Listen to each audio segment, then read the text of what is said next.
গরমের মধ্যে লাচ্ছি খেতে অনেক মজা। আবার প্রচুর গরম পড়েছে, তাই তো আবার আজকে ব্যানানা লাচ্ছি বানিয়ে নিলাম। খেতে অনেক মজা। আসসালামু আলাইকুম, সবাইকে শানুজ ডেইলি কিচেনের পক্ষ থেকে স্বাগতম। আশা করি সবাই খুব ভালো আছেন, সুস্থ আছেন। প্রথমে আমি লাচ্ছির জন্য 3টা পাকা কলা নিয়েছি। কলাগুলো খোসা ছাড়িয়ে চাকু দিয়ে কেটে নেব। আর গরমের ভিতরে আপনারা কে কে লাচ্ছি খেতে পছন্দ করেন অবশ্যই জানাবেন। আমার তো ভীষণ ভালো লাগে। আমি হচ্ছে লাচ্ছি পাগলা বলা যায়, কারণ লাচ্ছি খেতে আমার ভীষণ ভালো লাগে। বিশেষ করে দুপুরবেলায় প্রচণ্ড রোদের ভিতরে বা গরমের ভিতরে লাচ্ছি খেতে অনেক বেশি মজা লাগে। মন প্রাণ সব ঠান্ডা হয়ে যায়। এই তো সবগুলো কলাই আমার কাটা শেষ। এখন লাচ্ছির সবগুলো উপকরণ দেখিয়ে দেব।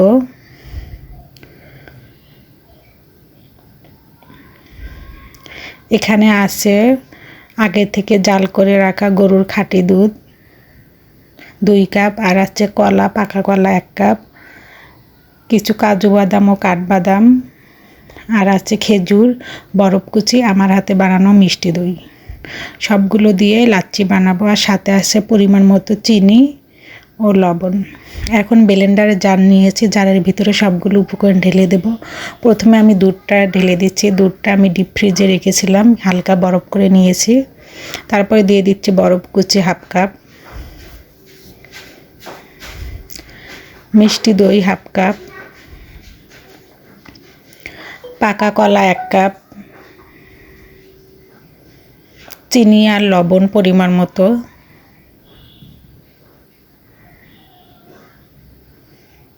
খেজুর দিয়ে দিচ্ছি 4 থেকে 5টা।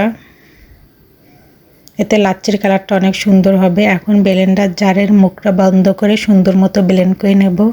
এই দেখেন কতটা সুন্দর ও লোভনীয় হয়েছে। এখন পরিবেশন করে দেখাবো। প্রথমে আমি একটা কাচের গ্লাস নিয়েছি, গ্লাসের ভিতরে ঢেলে দিচ্ছি।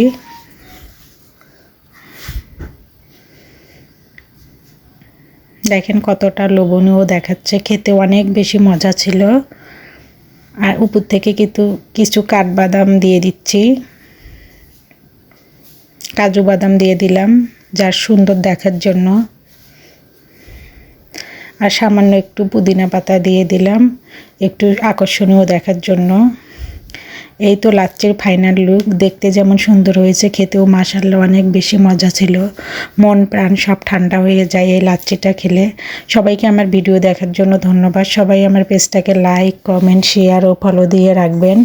আমার ইউটিউব চ্যানেলটাকে সাবস্ক্রাইব করে রাখবেন। এখন লাচ্ছিটা খাওয়ার পালা। এই তো লাচ্ছিটা এখন আমি খেয়ে নেব।